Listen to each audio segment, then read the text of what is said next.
We have just seen a very big pump for Bitcoin on this chart. We ended up going as high as $20,300, and it has pretty much just as quickly as it went up has dropped right back down to where we were pretty much just over these last over the last week, really. There's a little bit to talk about here. Unfortunately, I don't have good news for you in this video, but I want to break it all down for you and talk to you about why I'm seeing what I'm seeing. So if you're excited for that, do me a favor and just throw up a like on this video. But I don't want to waste any more time. Let's just get straight into this, guys. We were trading in we were actually in a situation where, as you guys heard me talking about, if you are subscribed and engaging with these videos, that previously when we were kind of hitting these lows, Bitcoin was able to demonstrate some really nice quick bounces, right? I mean, this is a pretty obvious characteristic we can see of the market. It doesn't really take much in-depth analysis to see this. Very simply, every time we kind of hit our lows, you can see, I mean, it was just one quick profiled kind of V-shaped recovery back up on each of these occasions right here. But unfortunately, we stopped doing that recently, right? We kind of just consolidated at the lows, which is something that I said is generally quite a bearish sign. However, I was also talking quite a bit over these last few videos that actually, Bitcoin is potentially, going to have a little bit of an opportunity to rise up, just because everybody is saying that it's going to drop down, and so generally sentiment like that does turn out to be wrong. And we look at things like the fear and greed index, which is something I've been talking about quite a bit.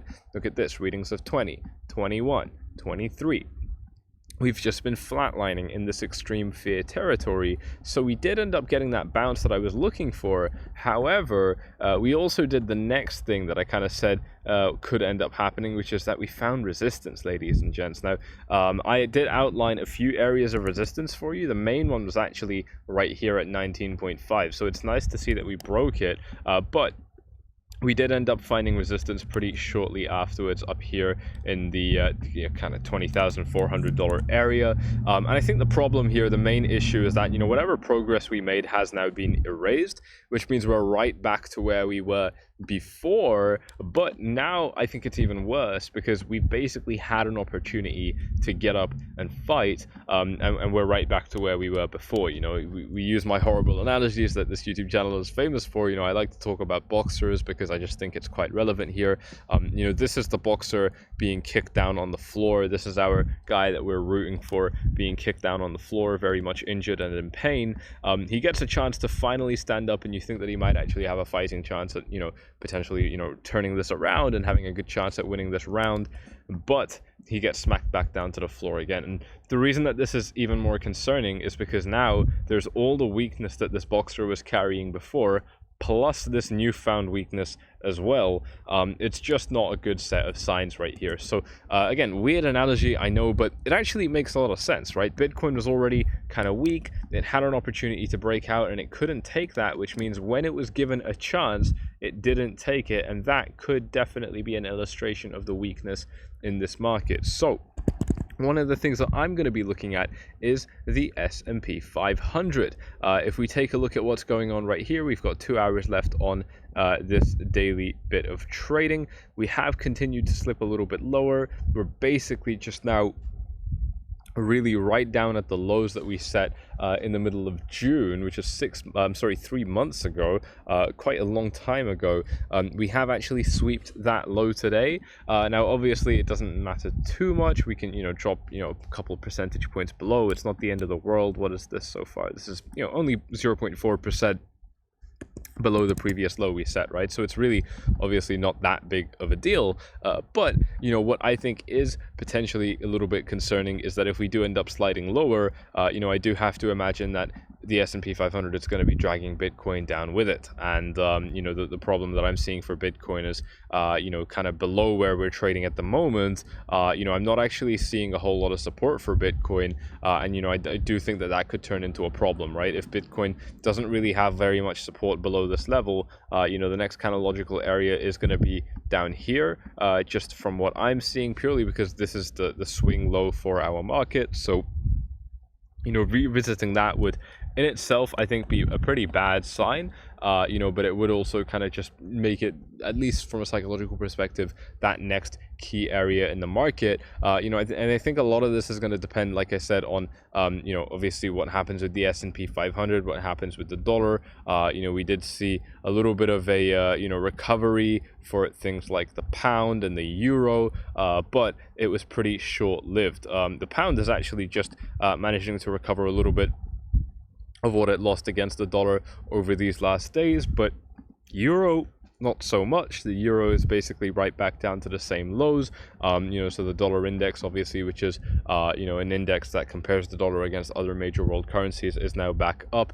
You know, I think that that is something to be keeping an eye on. I guess if there's a silver lining here, it's pretty much that, you know, we're actually a lot closer to our, you know, key resistance area than you know, than we were before. So, you know, I mean, I don't know if that counts as a silver lining or not, but yeah, I would say so. And so, you know, that's potentially a good sign that things could be coming to an end relatively soon. But obviously, getting from where we are now to, you know, 119, 120, you know, that could actually wreak a lot of havoc on these markets. So that is something that I'm going to be keeping an eye on as well. If we take a look at some of our key indicators right here, let's look at the Ichimoku cloud on the 4-hour time frame. That's quite a clear rejection right there. Pretty hard to ignore. That's quite an undeniable sign, I would say. If we take a look at moving averages, we did end up breaking them on the 4-hour time frame. Of course, just waiting for this to load up. It is taking its time, but we did end up breaking our 4-hour EMA ribbon. On the 1 day though, let's take a look. I haven't actually seen this. Look at that. That's a very, very bad wick. On the 1 day, yeah, we're getting decimated out here, ladies and gents. We haven't actually hit the EMA ribbon for a little bit of time. The last time that we you know, were trading in or around it was, yeah, basically around the beginning, the middle of this month. You know, so that, I don't know how I feel about that in particular, but you know, this candle in itself, not looking particularly great. I guess the good news is that we had a candle quite similar to that already, and it actually triggered this kind of you know, recovery that we've been seeing in this very short term. So I guess, you know, maybe that's something that we can look forward to. But guys, overall, a candle like this is really bad. You know, and the reason it's pretty bad generally is we call this a shooting star, I believe. The reason that this is potentially problematic for the market is it shows us that the market managed to trade quite high during the day, but it got pushed right back down, and actually it's trading below where it opened, right? So that does potentially indicate that there's quite a bit of momentum behind this selling pressure. And again, when we have that kind of momentum re-entering an area of the market that was already, you know, not the best in terms of, you know, how comfortable it is, really, bottom line, you know, I think that that is something which is well worth considering, just as a potential warning sign, really. You know, the markets are going to constantly be giving us a lot of warning signs, and I think that this is one that's worth paying attention to. And like I showed you with the EMA ribbon just now on the daily time frame, you know, this is still definitely, I think, applying a decent amount of pressure to the market, which is, yeah, potentially going to be opening up the opportunity for the market to drop. You know, as a trader, it's not that bad. Like I said, I mean, you know, if we do end up kind of sweeping these lows, kind of 17.5 is going to be the next area I'm looking at, but below that, you guys already know the deal. 14,000, 12,000, and so on. We can all toss around our numbers. It doesn't really matter too much, but one of the things that I think is well worth considering at a time like this, if you are interested in taking advantage of this, is choosing the right platform to trade on. So you guys already know the deal here. Bybit has been my favorite exchange to use over these years, and for most of that time it's been the only exchange I've been using as well. If you want to sign up to Bybit and kind of see what it's about, use the very same platform that I'm on, or if you're already on Bybit but you just want to get a little bit of cash, some cool bonuses, check out the link that I've got in the description for you to open a new account on Bybit. When you follow that link, you're going to be able to get, I think it's like over $4,000 in bonuses, completely free of charge, just by checking out that link. So go ahead and do so if you like free money. Pretty straightforward, really. I'm not going to waste too much time on this, but I did want to bring this to your attention just while it's here. I don't know when this is going to end for Bybit, but I know that these are always time limited offers, so if you want to get yourself inside, you've definitely got to do that as soon as you can. But moving us back to the market here, Again, not looking too great in my opinion. You know, I just don't see anything that's particularly bullish on this chart. I'd love to find something, but I'm just not seeing it. You know, and if I did see it, I would tell you, but unfortunately, I think this is just the current state of affairs that we are looking at in this market right now. Let's take a look at some of the altcoins. Let's see what's up with Ethereum. Move on to a slightly shorter term time frame, and yeah, you can see this again, quite profiled, really. Basically moving down almost as quickly as we were moving up.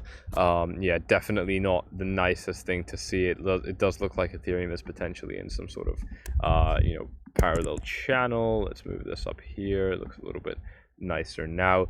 You know, so this is something that could potentially be you know, something that gives Ethereum a little bit of short-term support, but ultimately, you know, these are going to be bearish patterns. So, you know, I wish I could tell you something else from a technical perspective. It's all psychological for why I think that the market could still be ready to continue rising up. And it, again, is going to boil down to stuff like this fear and greed index and so on. Just the fact that, again, absolutely everybody thinks the price is going to be dropping down, you know, and down by quite a bit as well. There's quite a lot of strong bearish sentiment in the market, and again, when that seems to be the kind of prevailing idea, you know, I don't necessarily want to be on the complete opposite side of it, but I do want to seriously consider what the opposite side looks like, because obviously, you know, the markets generally, you know, you're going to find that, you know, if you're in agreement with everybody, you're going to find that if you tend to just kind of get along with what everyone's saying, you know, obviously that's going to give you a little bit of dopamine. You're going to feel a sense of camaraderie with your fellow traders and so on. But bottom line, that's not how you make money, right? Because most people lose money in these markets. And right now I'm seeing most people, you know, get a little bit too bearish. You know, it could even be that this was just a bit of a short squeeze really before we potentially drop even lower. So again, these are things that I am going to be keeping an eye on and things that I am going to be watching very, very carefully. With that though, I do not have any more time for this video, but the next video I'm looking at making a really big one in the SPX, I'm sorry, on the dollar index, the DXY. It's actually one of the biggest videos I've ever made. I don't know if it's going to be out today, probably not, but hopefully tomorrow I will be making that video. So if you want to catch that, do me a favor and throw up a like on this YouTube video. Just double check that you're subscribed as well. I did check the numbers on this. It's something like 30% of you guys that are watching these videos regularly are not subscribed, and I get it, you don't need to subscribe. YouTube will put it in your homepage, but what happens when it's time sensitive and the YouTube algorithm doesn't work in your favor? That could literally cost you money. It could cost you opportunities. So if you do want to be able to watch this content, if you find it useful, you want to be able to watch this content right when it's put out, then definitely make sure you've got that bell icon checked and jump inside of our free Telegram group, right? It's always going to be the first link in the description down below. The description looks a little bit different now, but it is going to be the first link in the description down below. Just go ahead and click that, and that puts you in our free 4Flies Gold Telegram channel, where you get more analysis, more insights on trades and so on from me and my team around the clock. And if you do want to take things to the next level, really just elevate yourself, learn absolutely everything that I know, and just, you know, grab this market by the balls, then you can follow these 2 steps right here. Find my name at the bottom of any post inside of Telegram, and then shoot me a message in order to ask for information about 4Flies VIP and all that good stuff. But just bringing it back to the chart right here, like I said, a little bit of support still in this range, so you know, we're not completely dead in the water, but at the same time, this is definitely, I would say, quite a bearish sign in the market. So that is something I'm going to be keeping an eye on. Again, like I said, if you want to take advantage of the beautiful bonuses offered by Bybit, go ahead and check that out right now. But with that, I am going to be having to head off, so I really hope you enjoyed this video. If you have, you know exactly what to do, and I'm out. Bye bye.